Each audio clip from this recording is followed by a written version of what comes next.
Hello everyone. Today I will discuss with you Dr. B.R. Ambedkar's famous essay Annihilation of Caste. First, let's talk about the context of this essay. In what circumstances he penned down this essay. Actually, Dr. B.R. Ambedkar was invited to preside over the annual conference of Jat Paat Todak Mandal, which was to be held in 1936. Dr. B.R. Ambedkar, though he was always averse to any upper caste inviting him to speak or to address. However, since this organization Jat Paat Todak Mandal wanted to engineer some social reforms in the society, and caste was one of their important concerns. So in that context he agreed to speak on their annual conference to give his presidential address. So Ambedkar, with that purpose in mind, started writing this essay. Then he sent a rough draft of this essay to the mandal, to the committee, and in the committee there were members from upper caste as well. Of course, the secretary was Santaram BA, who was from Dalit community, and he was highly influenced and impressed by Dr. B.R. Ambedkar's scholarship and erudition, because Ambedkar had studied from Columbia University, London School of Economics, Graves Inn. He was one of the highly educated man in those times. In fact, he had the highest number of degrees in those times. So he was really impressed by Ambedkar's great scholarship. So he wanted Ambedkar to speak on this issue of caste and enlighten the people. Yeah. So in that context Ambedkar wrote this essay. But some members, upper caste members of the committee, had objections to some of Ambedkar's ideas in the essay. For instance, Ambedkar's critique of Mahatma Gandhi, Ambedkar's critique of Hindu religion and the Vedas. So these were the contentious points, and these people wrote back to Ambedkar, requesting him to make some changes. Let's say remove these lines, and then Ambedkar could be invited to speak in the annual conference. However, Ambedkar, he was always adamant. He was a firm man. He never compromised. He decided not to change even a single comma. So he shot a letter back to them, saying clearly, firmly, that he would not change even a single comma. His text would remain as it is. If they agree with him, then fine. Otherwise, they could cancel his presidentship. So finally they had to cancel Ambedkar's presidentship, and Ambedkar had to kind of publish this essay on his own, and he published it. And this essay is one of the powerful and fascinating essays. It has attracted attention of the world. It has triggered a lot of discussion and debate across the world. In some of the universities of some foreign countries, it has been included in the syllabi of their various courses. Though Ambedkar is a very is a very powerful figure. He is one of the interlocutors of modernity in India. He is an architect of the Indian Constitution. He is the architect of the Indian Constitution. He is a philosopher, an activist. He is a sociologist, an economist, a jurist, a statesman, a constitutionalist. In spite of his multi-layered, multi-dimensional personality, his role, his contribution to scholarship and knowledge has been negated by the Indian academia and by the public sphere. Reading Ambedkar, it becomes extremely relevant, to address that gaping hole in the pedagogical universe. So with that idea in my mind, I wanted to start reading this essay with you. This essay really struck me because of its powerful and radical intervention, and let's say engagement with the Indian society, society, culture, history and politics. So in that way, this is a very interesting essay. One cannot ignore this essay. If you try to ignore this essay, then you ignore India. So in that way, this holds immense significance in the Indian academia, Indian knowledge, history, and culture. Yeah. So let's start this essay. It is a very long essay, starting from page number 36 and goes up to page number 80. So it's a very long essay. Ambedkar lays down, fleshes out his most important thoughts and ideas on how caste works in India, and he let's say deals with every idea which structures caste, which is related to caste. For instance, he talks about caste affecting the Indian family, caste and socialists, caste and Hindu nation or Hindu society, caste and labor, see caste and Swaraj, caste and history and politics. So he looks at the Indian society in totality through the prism of caste, because caste is a constitutive reality of the Indian society. So in this essay, he starts with this address, expressing sorry to the members of the Jat Pat Todak Mandal who warmly really invited him to speak on this occasion of the conference, but it never worked out. Then he tries to point out the reasons for which his membership was cancelled, and he was not called to speak. He says that first he criticized the authority of the Hindu scriptures, the Vedas, and then the authority of Mahatma Gandhi. Mahatma Gandhi was seen as a highly revered and highly esteemed and infallible figure, but he dared to question Mahatma Gandhi. He interrogated his intentions and his attempt to represent the untouchables.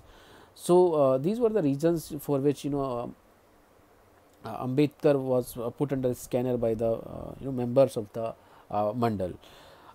Then he refers to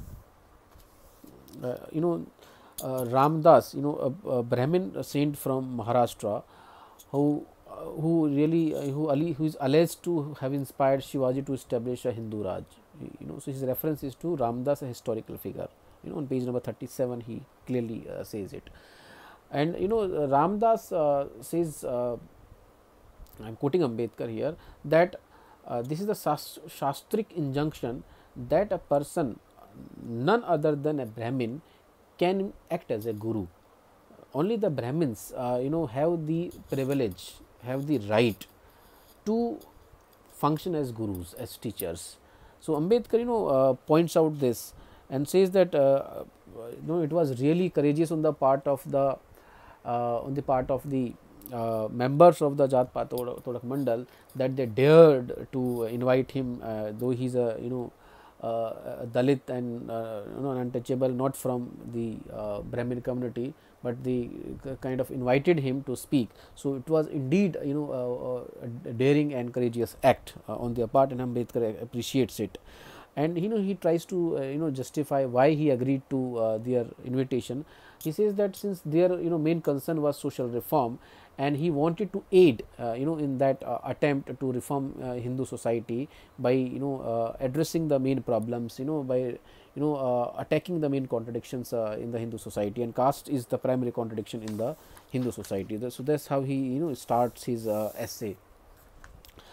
Then he in the second section, which is focused on social reform versus political struggle. In this section, Ambedkar refers to the debate and controversy between the social conference and the national conference. These were two wings, more or less, of the same activity.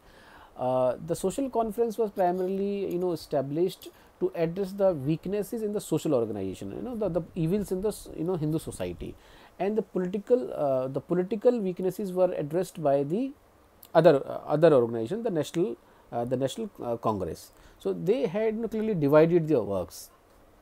But Ambedkar, to our utter dismay, expresses this clearly, that this agenda of the social conference to engineer reforms, social reforms in the Hindu society, these attempts were opposed by the society, by the Hindu society, by the Hindus, and they supported more the political section, the political wing of the Congress.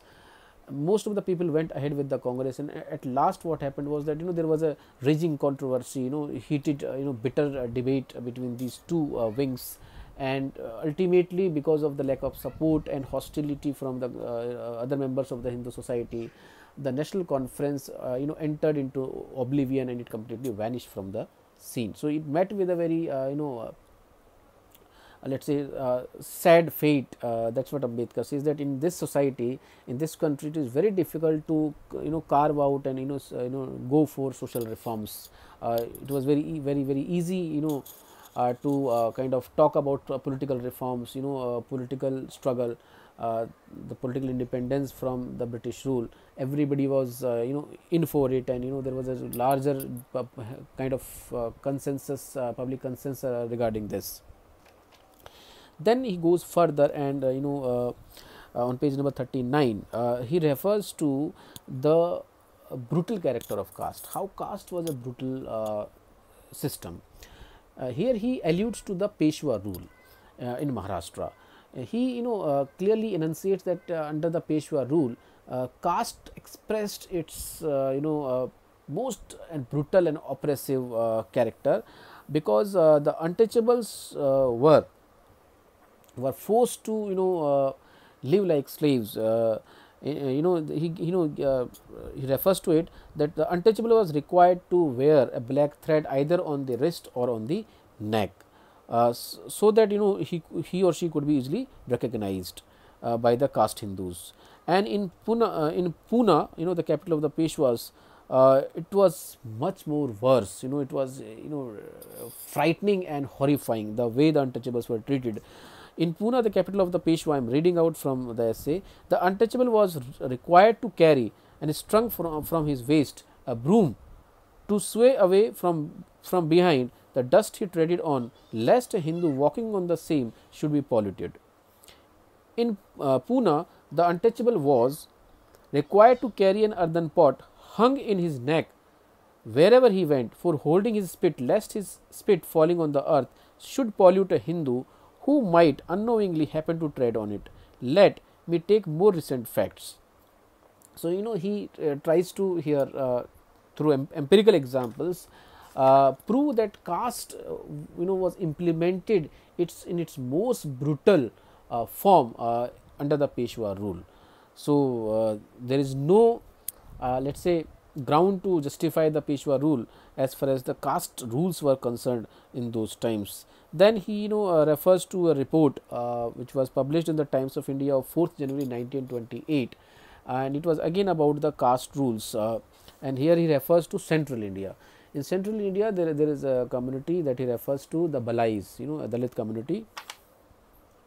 And what were the rules established by the caste Hindus for these for these people who belong to the Balai community, an untouchable community in Central India? The first rule was that Balais must not wear gold laced bordered pagdis. Second, they must not wear dhotis with colored or fancy borders. They must convey intimation of the death of any Hindu to relatives of the deceased, no matter how far away these relatives may be living.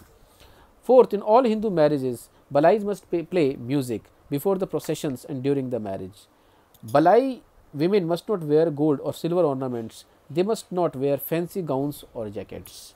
Balai women must attend all cases of confinement of Hindu women. Balais must render services without demanding remuneration and must accept whatever a Hindu is pleased to give. Right. So, these were the debilitating restrictions placed on the Balais, Dalit community from Central India, that Ambedkar tries to refer to, and this report was published in the Times of India newspaper in 1928. Then he takes an example from Gujarat also, where the caste Hindus objected to the entry of untouchable children in government schools. So finally, after raising these examples, Ambedkar expresses his deep suspicion about the agenda of the freedom struggle, about Gandhi's much hyped and vaulted Swaraj. And then he raises this question, uh, like, if you do not allow your own people, equality, if you do not give them basic human rights, then what right do you have to ask for freedom from the foreign rule, from the British rule? So let me read out, these questions that he poses. I quote, are you fit for political power even though you do not allow a large class of your own countrymen like the untouchables to use public school? Are you fit for political power even though you do not allow them the use of public wells? Are you fit for political power even though you do not allow them the use of public streets? Are you fit for political power even though you do not allow them to wear what apparel or ornaments they like? Are you fit for political power even though you do not allow them to eat any food they like? So, these are the questions. So, they are deprived of, accessing school, accessing public wells, public spaces, and then you are claiming that you should get freedom from the foreign rule. So, first Ambedkar, replies and, asks them, first you should talk about the internal colonialism. This caste system also constitutes a kind of colonialism, and you don't want to talk about it. You don't treat your own people as equal human beings, and then you are asking for equality from others. So, Ambedkar in a way deflates and, interrogates the moral basis of the caste Hindus' claim for political freedom. That they don't give and grant equality to their own brethren, the vulnerable, depressed classes, and they are asking for equality from the foreign regime. So, that is a very important idea here. And then he says that, the congressmen frequently come up with this idea that no country has moral authority to, rule over other country. So, Ambedkar again punctures this argument, saying that how can, one class have, let's say, the right to rule over another class? If you have this premise that one country, should not have the right to rule over another country, then how can you allow the caste Hindus, the upper caste to dominate and rule over the lower caste? First answer this question. First you need to, resolve this, ethical and moral, complexity and dilemma. Then you can talk about, other things. So, Ambedkar is being very sharp here, is being very bitter here. He does not spare anyone. Then, he comes back to the social conference and, its agenda of social reforms. He says that the social conference also primarily dealt with the reforms of the upper caste Hindu family. They did not intend to, engineer a social reconstruction of the entire Hindu community. So, their agenda was also somewhere, limited. It had its own loopholes and, problems. So, Ambedkar says that, if one wants to go for social reforms, then it should be a social reform in totality. It should be aimed towards reconstructing the entire Hindu society. So, that is his main critique. Then, he tries to invoke world history. What has happened in the world history, and tries to compare the Indian history. He says, for instance, by taking the example of Ireland. In Ireland, there was this, let's say, negotiation between the representatives of Ulster and Southern Ireland. I'm reading out from the essay, page number 42 at the bottom. Mr. Redmond, the representative of Ireland, in order to bring Ulster in a home rule constitution common to the whole of Ireland, said to the representatives of Ulster, then he is quoted here, ask any political safeguards you like and you shall have them. What was the reply that Ulstermen gave? Their reply was, damn your safeguards, we don't want to be ruled by you on any terms. Right? People who blame the minorities in India ought to consider what should have happened to the political aspirations of the majority if the minorities had taken the attitude which Ulster took. Right? So, Ambedkar is raising this question here, that the minorities in Ireland, clearly refused to comply with the, instruction of the majority, right, the representatives of Northern Ireland. Here, Ambedkar says that in India, the minority at least behaved in a more democratic way. They wanted to support the freedom struggle, but with the condition of the granting of equality to them. Then he invokes the example of Rome. What happened in Rome? In Rome, there were two classes. The patricians were the ruling class, and the plebeians were the oppressed class, or let's say the subordinate class. Fine. So there were divisions and hierarchies even in the Roman society, and because of that recognition of the hierarchy and social division in the society, the patricians granted special concessions and representation to the plebeians. However, though in case of India, in case of the Hindu society specifically, this was never recognized. The caste Hindus, the ruling class, did not grant any special benefit or concessions to the minorities, to the vulnerable sections. Even if it was given by the colonial state or regime, then it was opposed by the ruling class. So this is how he tries to argue here.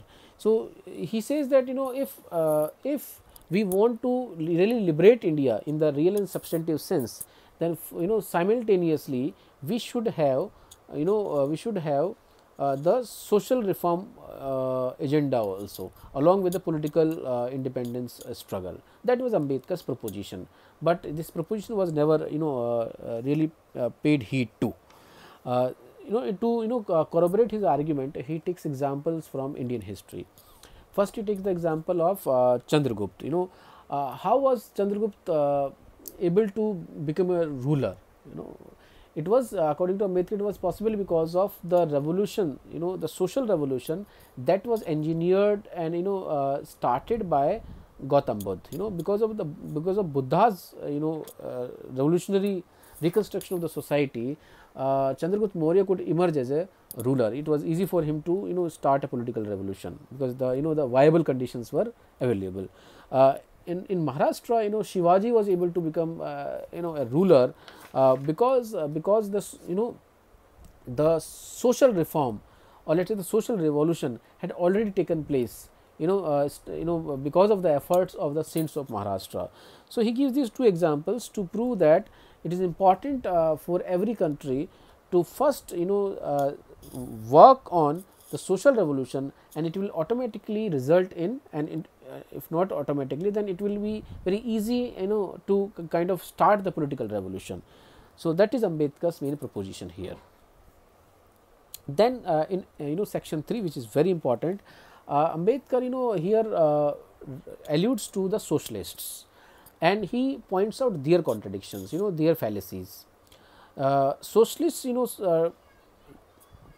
propound an economic interpretation of history. Their premise is that by achieving economic equality, right, all problems will be automatically sorted out. But Ambedkar says that it is again a fallacious argument, because in India the proletariat is not united. For a revolution there should be a united proletariat to overthrow the state. In India the proletariat is divided along caste lines. So again there is a division. There is a division of laborers. So if there is a division of the laborers, there is a division among the proletariat. Then how can we think of conceptualizing a united proletariat? So that is one problem. Then the other problem is that apart from the economic category, man is influenced and constituted by other factors also. For instance, religion, right? Religion is very important. Ambedkar says that religion has held immense influence in the societies, in all societies. For instance, the Mahatmas, the sadhus, the fakirs, though they did not have economic power, still because of their religious charisma, or let's say religious power, they were able to influence people. The Mahatmas and the sadhus have been revered in India by billionaires and millionaires. So that is the power of religion, right? right. For instance, he reads. Let me read out from this particular part. He says that, that religion is the source of power is illustrated by the history of India, where the priests hold a sway over the common man, often greater than the magistrate, and where everything, even as the thing as strike or election, so easily take a religious turn, and so can easily be given a religious twist. So even the administration is at times weaker than the religion. So that is the power of religion. Then on page number 45, he goes further, and he refers to the example of Rome. By let's say talking about the power of religion. In Rome, anybody who was placed on the seat of ruler had to be approved by the oracle of Delphi. Without the oracle's approval, it was never accepted by the people, right? So even the plebeians, when even if they wanted to place their capable candidate on the seat of power, unless there was an approval from the oracle, they never accepted it. Now the question is, who became priests or the oracle? Primarily they were from the other section, the ruling section, the patricians. They usually sent priests. The priests primarily hailed from that section. So that is the power of religion that Ambedkar illustrates here. So finally, he punctures the premise of the socialist and says that just the equal distribution of property is not enough. The social contradiction must be addressed. Only then there can be a proper equilibrium in the society. There can be equality in the society. For instance, he says that even if suppose socialists succeed in capturing the state power, right, then he says that they have to contend with the caste question in the case of Indian society. So he suggests that the socialists should first address the social question, so that the political question can easily be sorted out. So the path towards political revolution would be easier and much smoother if the question of caste can be resolved, because according to him, I read out, he says that this is the only another way of saying that turn in any direction that you like. Caste is the monster that you that crosses your path. So caste is a monster that crosses your path everywhere. So he recommends to the socialists also to reckon with the question of caste and solve it if they want to establish an equal society. Then he comes to section 4. In section 4, which starts from page number 47, he refers to the defenders of caste even in the modern society. He says that strangely, there are people who still defend caste system, and the defenses are many. He says that of course division of labor is a universal feature of every civilization, but in India, there is not only a division of labor, there is a division of laborers, and that is most appalling. And in case of the Hindu society, even the division of labor is not based on natural aptitudes or propensities. This division of labor is based on let's say the socially given choices. There is no free choice. It is again given by the society. So in that case, this caste as a social division of labor is again questionable. And the most glaring fact is that in India there is not just a division of labor, there is a division of laborers as well. And what happens is, I read out from this section, this division of labor is not spontaneous, it is not based on natural aptitudes.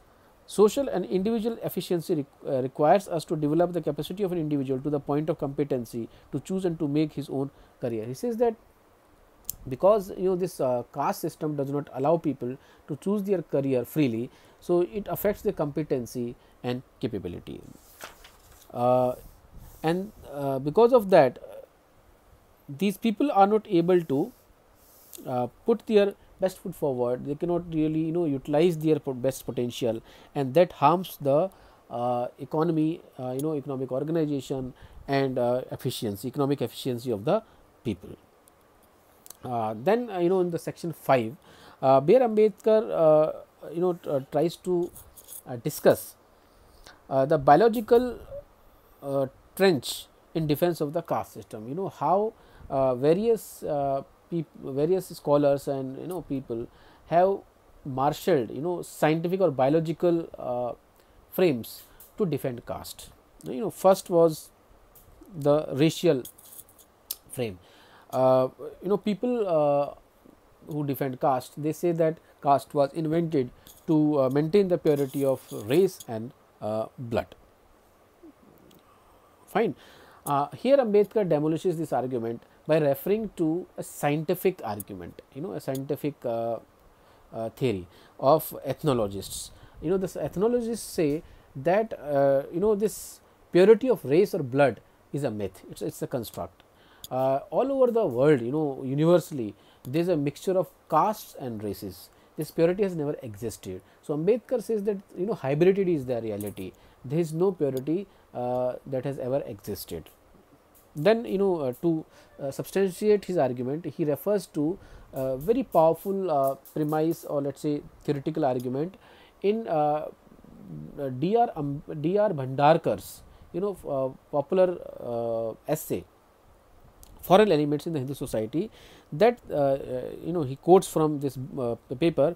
There is hardly a class or caste in India which has not a foreign strain in it.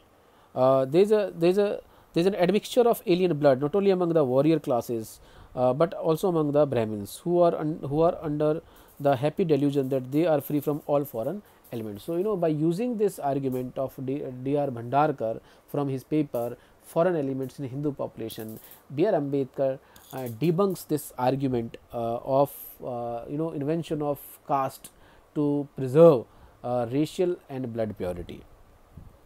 Then Ambedkar gives an example to further corroborate his argument, exemplify it. He says that if, let's say, there is a racial justification of caste, fine, it was primarily invented to purify and maintain the purity of race.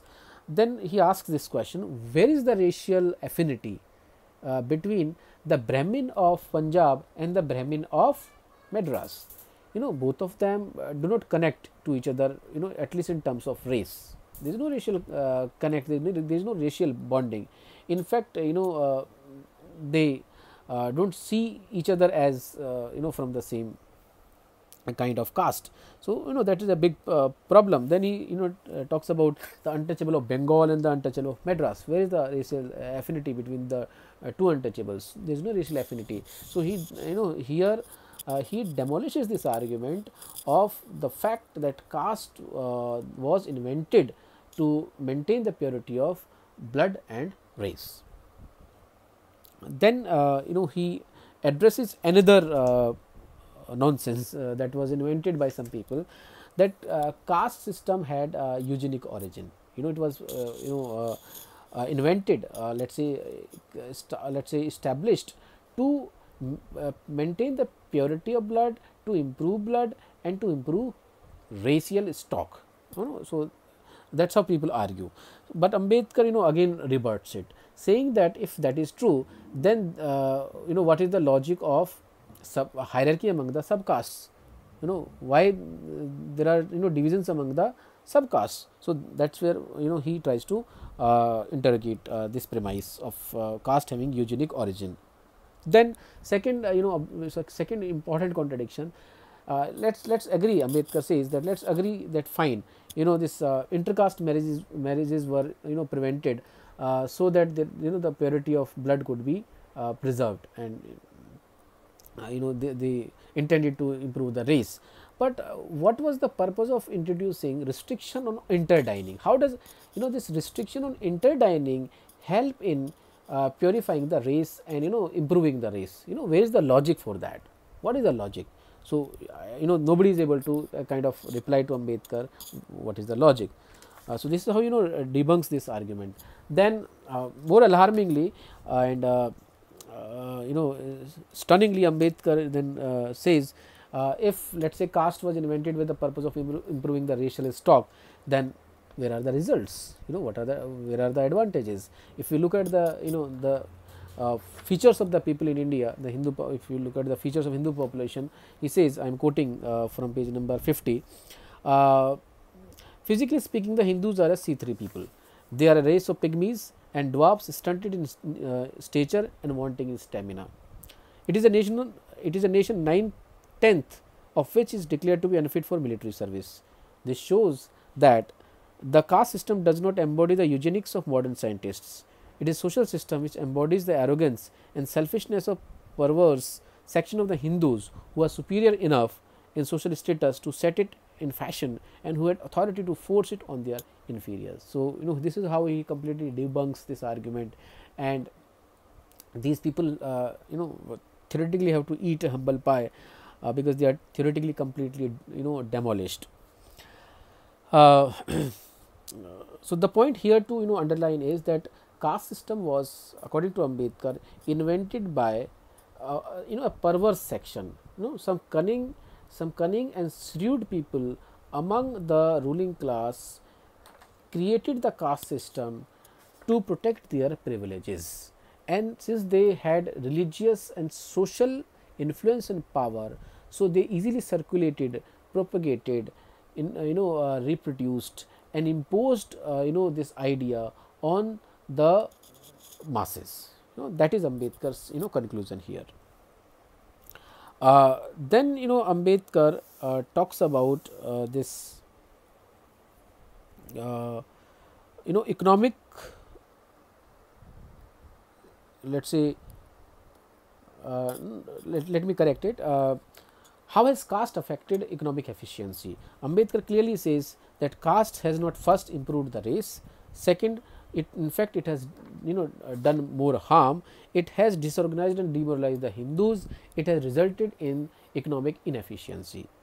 How has it resulted in economic inefficiency? Because the people, most of the people who belong to the lower varna, since they are not allowed to choose their own profession, their own occupation, they don't have the choice. So people are forced to take up certain occupations given by the society according to the caste rules.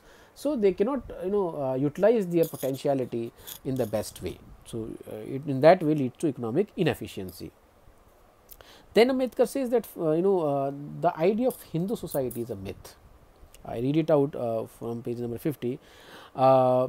The first and foremost thing that must be recognized is that Hindu society is a myth. The name Hindu is itself a foreign name. It was given by the Mohammedans to the natives for the purpose of distinguishing themselves. It does not occur in any Sanskrit work prior to the Mohammedan invasion. So Ambedkar says very clearly that there is nothing called Hindu society. It is a myth. It does not exist. The word Hindu was also a name given by the Mohammedans to distinguish themselves from the other population. And why? Now let's come to the main point. Why does he say that Hindu society is a myth? Because according to him, Hindu society is primarily a confederation of castes. It is an assortment of castes. Each caste is conscious of its own existence. Hindu society is primarily conscious of its castes. If there is only a sort of Hindu feeling of being a society, it is only in the times of Hindu Muslim rights, and then on ordinary occasions, other occasions, they begin to begin to become conscious of their castes. So there is no Hindu consciousness of kind according to Ambedkar. There is only a consciousness of his caste. So that is I quote, that is why the Hindus cannot be said to form a society or a nation. Then in the next part, Ambedkar addresses the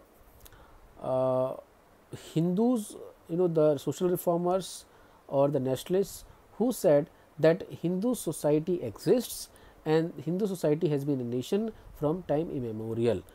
because there has been a unity in diversity in spite of hierarchy, divisions, diversity. There is a similarity in customs, in festivals, in manners, in thoughts. Ambedkar says that culture spreads by diffusion, and there is a possibility of this similarity. There can be similarity of similarity in festivals, thoughts, and customs, but it does not mean that it constitutes a society or a nation, because there is no bonding, there is no camaraderie. People to see themselves as a part of a nation, as a part of society collectively, they must have this feeling of being one. They should see others success as their own success, others failure as their own failure. There should be a culture of participation and sharing. Only that can kind of create a sense of unity, collectivity, and it can produce an idea of nation or a society. But this thing is completely missing in case of Hindus. So that's why Ambedkar says that Hindu society or Hindu nation is a myth. Uh, so he says that because of this lack of culture of sharing and participation and this sense of camaraderie, the Hindus have completely demoralized themselves. They are completely disorganized, and there is a terrible lack of unity among them. So I stop here. And on page number 51, we have completed 6 units of this essay. We will start with the next unit, unit 7, in the next lecture. Thank you so much and take care. The discussion will continue in the next class. Thank you so much. Have a nice day.